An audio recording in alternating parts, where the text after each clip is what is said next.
So there's once again we have overlap because Waterdeep is probably my favorite game in the sense that it's D&D. So it was the first crossover. Like we only play D&D. Wait, it's a D&D board game? Oh, we've role played and adventured in Waterdeep. Oh, I know all these lords in Waterdeep. I know all the places they're talking about. So it was for me that board game transitioning to Oh, and by the way, it's a really good board game. Like this is crazy. Yeah, that was just solid icing on the cake. Yeah, and it was cooperative. It wasn't cooperative. It was the game where I didn't have to worry about you. Whereas like Monopoly, I'm constantly worrying about you're gonna land my spot. You didn't land my spot. Or eat a pizza, have a drink. Yeah. I mean, you could be talking. Chris goes, and we just kind of eyeball him. Yeah, and see what's very going on. few ways. Oh, man, I can't believe you took that spot. I needed that spot. Blah, Here's blah, the mandatory quest. Yeah. It was the only thing I could really do Yeah. to like slow you down. And it was like, but it was because it was the D&D IP with a great board game. I will also nod to Horrified. I love Horrified. Chris introduced us to Horrified. It's a co-op game where it's the OG monsters from the Universal Monsters, and they've come up with subsequent expansions. Four different versions. I get now. stressed playing that game. Well, I love that we've never I get stressed. Gets We've right never there in beaten the mummy. We've never We've beaten the never mummy. He's a beaten the son mummy. of a bitch. And like it's a time sink. It's like, can you get the other ones done so quickly? that you can then finish the mummy. I'm Yeah. wondering Yes. if there's a point we're at now where we don't want to beat the mummy. Like, that's part of our lore. We can't Right? beat the mummy. We Yeah. can't beat the mummy, but we don't want to beat the mummy. Maybe. Red Seal Gaming, the movie comes out. comes The mummy out. kills us. I kind of want to kill. I want to. I want to do it, but I'm afraid it's like, does it end then? Yeah. And then another You know? game, once again, ties into D&D was Tyrants of the Underdark, GF9 game. All the houses in the Underdark, the Drow Dark Elf houses in the Underdark, trying to gain dominance over the Underdark cities and areas, and just that whole mechanic. Now that is a non-cooperative game, but because of the feel and how it played, And then alternate ways to win.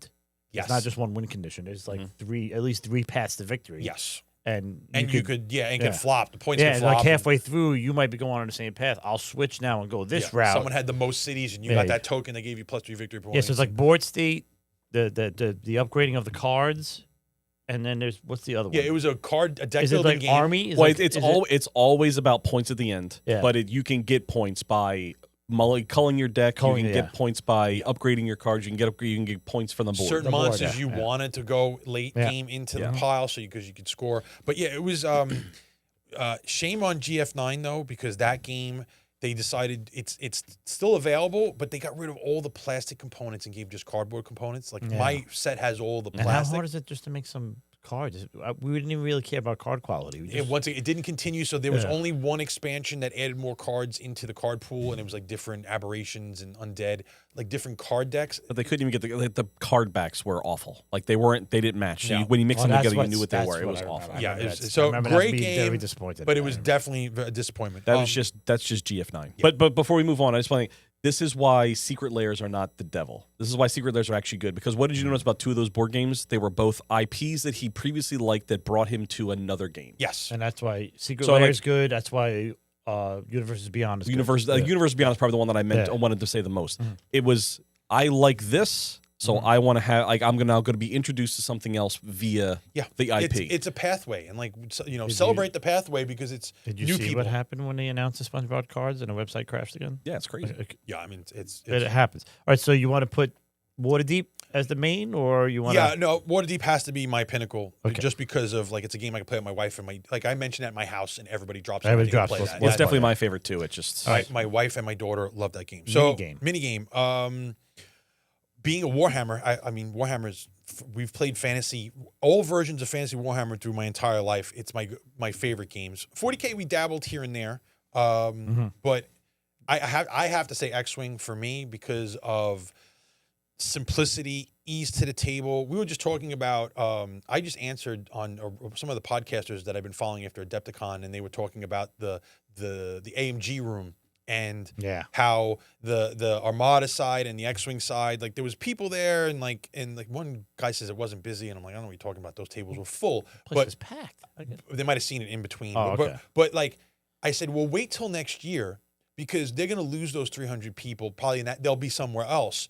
But like think of the logistics for all the other games that AMG has. They have to bring all terrain. Like those simplicity of Armada, and there's no terrain. Yeah, I got to stack a bunch of mats, it's a but like neoprene mat. think how many boxes and things you have to bring in terrain. So The like players bring the terrain. pretty much. I mean, or someone's got to bring it, and it's not just Matt. So that's part of my the love of the mechanic of X-Wing and the fact that it's a dogfighting game and that's the core of the game and it plays so well. It's just, once again, ease the table. It fits. It Star Wars dogfighting is 50% of Star Wars to me, you know, and it is Star Wars. It is Star Wars. So like that game just nails it in every which way. Yeah, so I have to name that as my mini game. Okay, so CCG. All right, so CCGs is weird for me because I suck at card games. So I don't gravitate towards them very. We played Magic as a kid. I'll never forget, if we bring a quick Magic story, some little kid, when Magic first came out in 92, I never forget, there was a kid down the block from Dan, young dude, comes up to the house. He's on Beto's steps to his house. I can't believe you remember this. He's got a shoebox of just, dude, they're all unlimited. It's OG set. And Dual we're like, lands. dude, we're just rifling through those. Yeah, I'll take this kid. I don't know what I was giving him. And I never forget, the card that always messed my head up was the Lich. Mm-hmm. And it was one of those weird mechanics where like your all your health doesn't mean anything, and all your deck is your life. And it was a weird mechanic, but the art always stuck with me. And I never forget, he had one in there and he didn't want to trade that one card. And I never forget that, of just going to right now, that box is probably could have bought that kid a house. That what was in that box back then. But so I never was good at card games, even when we played those. So, but when Star Wars Destiny came out for me, that's it. Please show that image. I love that card. I love the mechanic. Has it, yeah. It's just show Chris. That's just, it's the OG. It's just oh my goodness. Yeah, I remember that card too. It's so weird. And it was such like a new idea of a card. And it just got me, that card. And I love it was an enchantment. It was like the first really engaging enchantment. A lot of other enchantment like Circle Protection, blah, blah, blah. This was like, it weird. Really affected the and game, it was the Lich. I love Liches. So I think every wizard I've ever made always wanted to be a Lich. But anyway, so I suck at card games. So Star Wars Destiny came out. I'm like, wow, all right, Star Wars card game. But it was always for me, the dice probability kept me in the game because I just didn't know when to discard. I didn't know at what order for things to be used at. I just suck at that. So when it was like, you know what, discard, I'm re-rolling all my dice, and it was like, you might roll, probability says that you can go 0 for 16. I don't know why I use that number, but I can go 6, even if I had the worst deck. And we played at a ton of events at, what was it, PAX we played? We played at PAX, yeah. And I remember, like, I'm playing the meta deck, and I would win a game because he just didn't roll into what he needed for that deck to work. And I'm like, well, I'm 4 damage, 4 melee, 4 ranged. I'm like, this is awesome. So I always felt like I had a chance with that game, and I kind of liked the idea of the physical dice as a collecting aspect. Storage nightmare, the cards were in a binder, but then I had to store the dice. So yeah, so that's my card game. Okay, last one is RPG. RPG, once again, we go to D&D, but it's a very specific point in D&D. It would have to be 3rd edition D&D, but more so for when they had I forgot the name of the book. I think it was it The Gods? It was a gods book that had all the Forgotten Realms gods, and every god was listed in the book, but every god had a specialty priest. So you could make a cleric, but then you could become a specialty priest of Baal or Tempest, and it gave kind of like a subclass feel to the cleric. Obviously, a specialty priest of Tempest being the god of war, you got to use a bastard sword or a two-handed sword, and it gave you different spells, and it made the clergy feel more dynamic for the church. Like, why is the clergy in D&D for this particular god doing what they do? Now it's just kind of like, your kind of spells are dictated around your domain, and like it doesn't feel like I understand why there's a clergy of a particular god. And back then, for some reason, that system really. And then 3rd edition is kind of like the. Now that you say that, I think I will. I got it. By the way, I think is this it?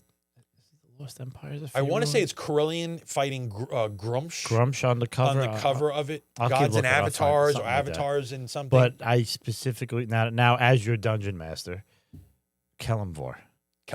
Right? Yeah, that was the first after Kelemvor, which allowed him to use a bastard sword or a two-handed sword. Yeah, chainmail, bastard sword. Yeah, it was a way for a priest to use a sword because normally it was only clerics. I'm sorry, I'm saying priest, cleric, because we were saying specialty priest, but they're actually clerics. Clerics could not use swords. It was only blunt weapons. It was only blunt, yeah. But yeah, so they couldn't draw blood. So 3rd edition, that kind of era, and that was kind of our main company, the Red Seal Group.